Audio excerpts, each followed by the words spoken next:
आप सबको जय मसीह की। आज तारीख है 29/9/2025 और हम शाम का वचन पढ़ेंगे। हम पढ़ेंगे यशायाह की पुस्तक में से उसका 7 और 8 अध्याय। यहूदा का राजा आहाज, जो योताम का पुत्र और उजियाह का पोता था, उसके दिनों में आराम के राजा रसीन और इज़राइल के राजा रमल्याह के पुत्र पेके ने यरूशलेम से लड़ने के लिए चढ़ाई की, परंतु युद्ध करके उनसे कुछ बन ना पड़ा। जब दाऊद के घराने को यह समाचार मिला कि अरामियों ने एप्रैमियों से संधि की है, तब उसका और प्रजा का भी मन ऐसा काँप उठा जैसे वन के वृक्ष वायु चलने से काँप जाते हैं। तब यहोवा ने यशायाह से कहा, अपने पुत्र शायाशूब को लेकर धोबियों के खेत की सड़क के ऊपर वाले पोखरे की नाली के सिरे से आहाज से भेंट करने के लिए जा और उससे कह, सावधान और शांत हो, और उन दोनों धुआं निकलती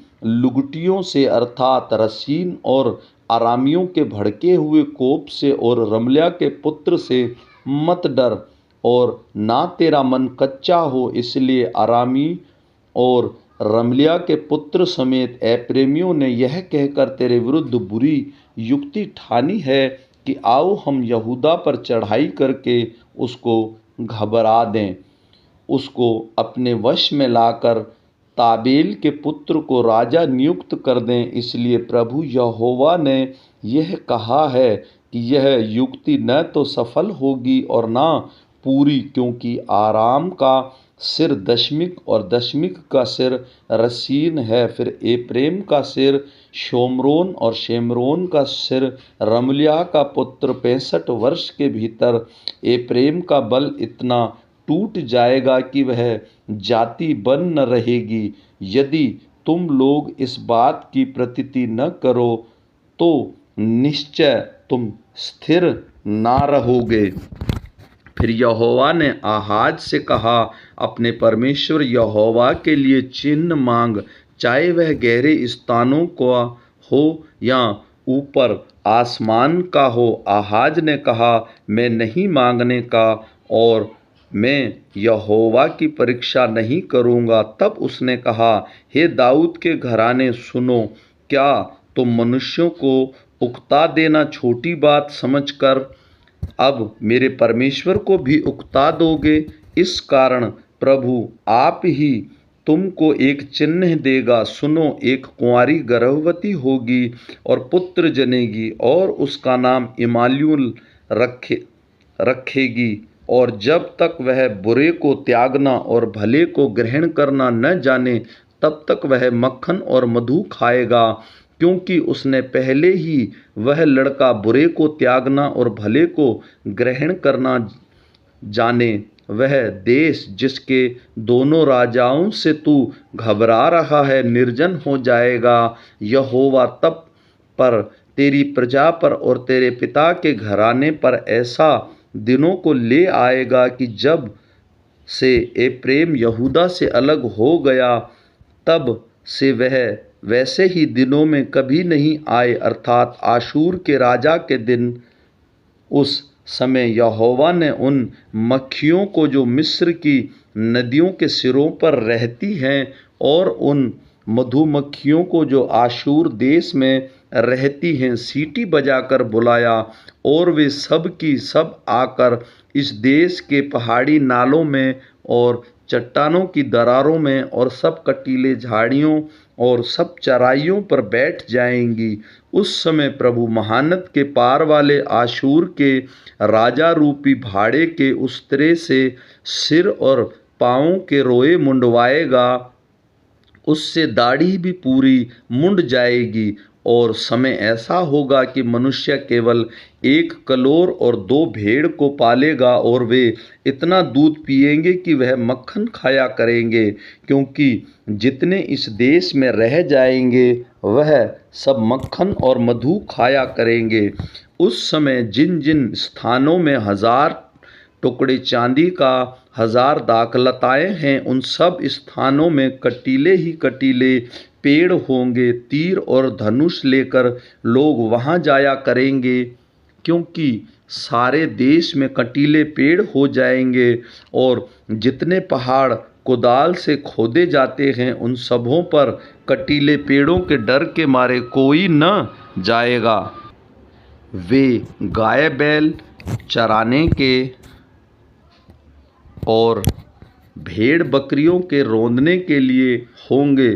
फिर यहोवा ने मुझसे कहा, एक बड़ी पटिया लेकर उस पर साधारण अक्षरों से यह लिख, महेशरला शहबाज के लिए और विश्वास योग्य पुरुषों को, अर्थात उरिया याजक और बेरेक्याह के पुत्र जकरिया को इस बात की साक्षी करूँगा कि मैं अपनी पत्नी के पास गया और वह गर्भवती हुई और उसके पुत्र उत्पन्न हुआ।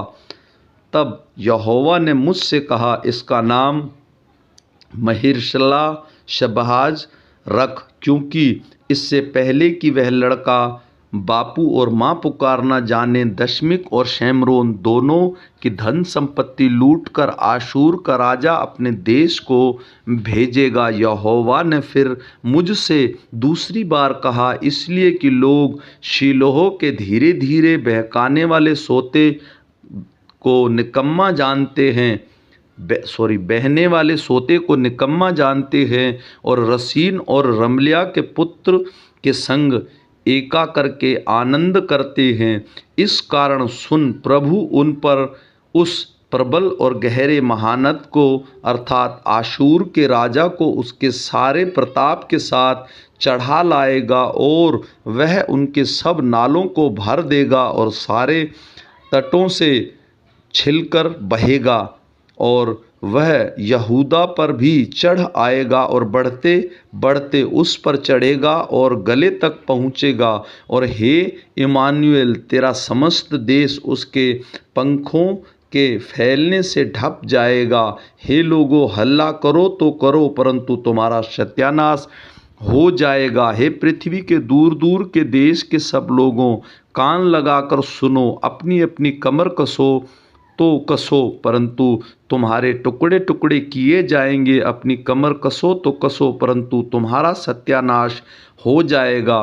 तुम युक्ति करो तो करो, परंतु वह निष्फल हो जाएगी।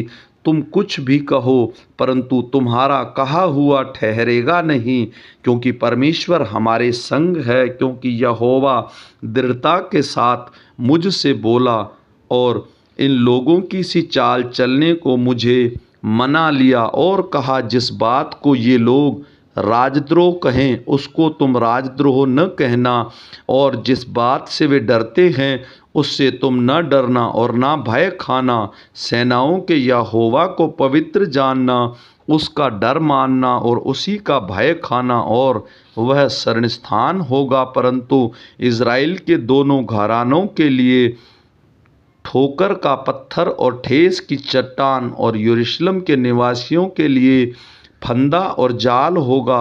और बहुत से लोग उठकर खाएंगे, वे गिरेंगे और चकनाचूर होंगे, वे फंदे में फंसेंगे और पकड़े जाएंगे।